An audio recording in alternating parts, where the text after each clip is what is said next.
Hello, my name is Carly Ontiveros. I'm an assistant language teacher in Japan. I just graduated with my undergraduate last year, so I haven't had very much experience in teaching or very much time really to think about my philosophy of education and my philosophies for teaching. So this past module has really helped me to think about what I am doing and why I'm doing it. What are we doing as teachers? What is our goal? And I've talked to a couple of my coworkers about it as well, which is really strange for them because Japanese people don't really think about why they're teaching. So it was a good experience both in the classroom and outside the classroom.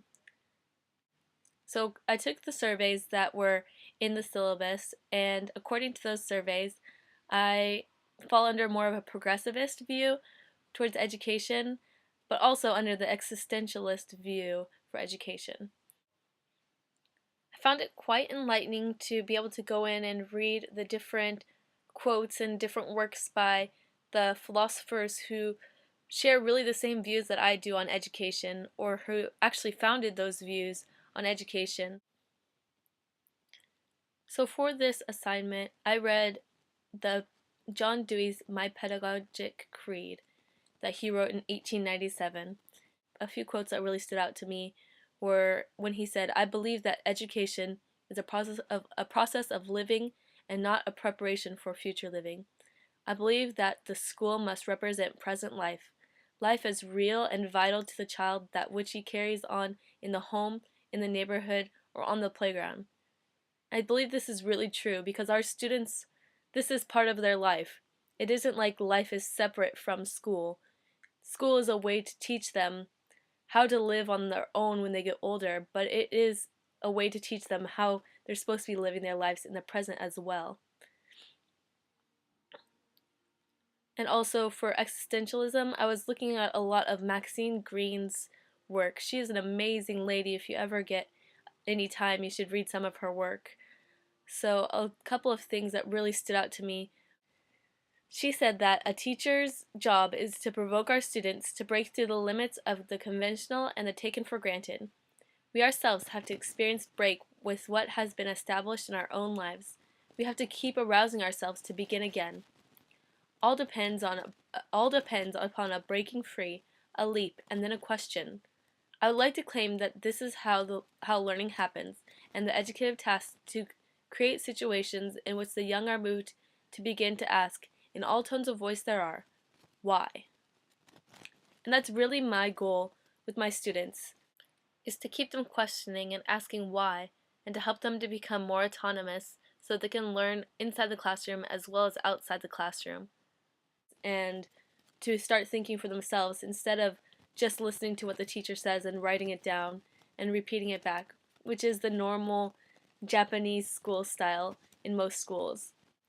Also, for most of my classes, I try to really engage the students in what we're learning because I don't know what they want to learn or what they need to learn. A good quote by Carl Rogers from his 1951 Client-Centered Therapy is, "A person learns significantly only those things that are perceived as being involved in the maintenance or enhancement of the structure of self." I really think that's true because most students won't really pay attention to things that they don't think are pertinent to themselves at all. I think that it's important to know our students' needs, to know their interests, and to teach them based on those things.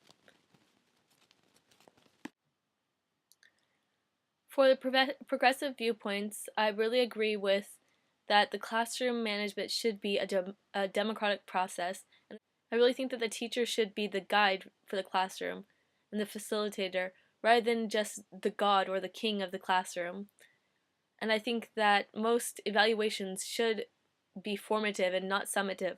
I think most students can benefit more through the teacher showing them, oh, this is what you're supposed to do through the process. I know myself as a learner, I'm more comfortable and can learn more through formative rather than only summative assessments. And for existential views, I really think that curriculum should be student-centered. I think that it should be relative to the students and to the social situation and to the and I think classrooms should be more open and flexible. I think that students should have the ability to learn in a way that's most productive to them. I also think that humanistic teaching methods are very beneficial to the students because they're able to connect with the teacher, the materials, and others around them, which helps them to become better members of society. As a teacher, I try to be very caring towards my students. I try to teach lessons that I think they're interested in and I think that they would benefit from. I try to judge how well they're understanding the information and plan my lessons based on what they're understanding and what they're not understanding, or problems that I see that they're having, or strong areas that I see that they have. I also really talk to my students and try to get to know them as much as I can so that I know what they would be interested in learning and what things that they could use in their daily life as well. I think, well, I still have a ways to go with my educational philosophy, and I'm sure that as the next few years go by and I get more teaching experience, I'll really solidify what I think education is and what I think I should be as a teacher.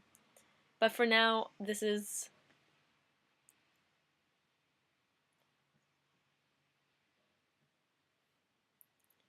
I think I'll be as a teacher.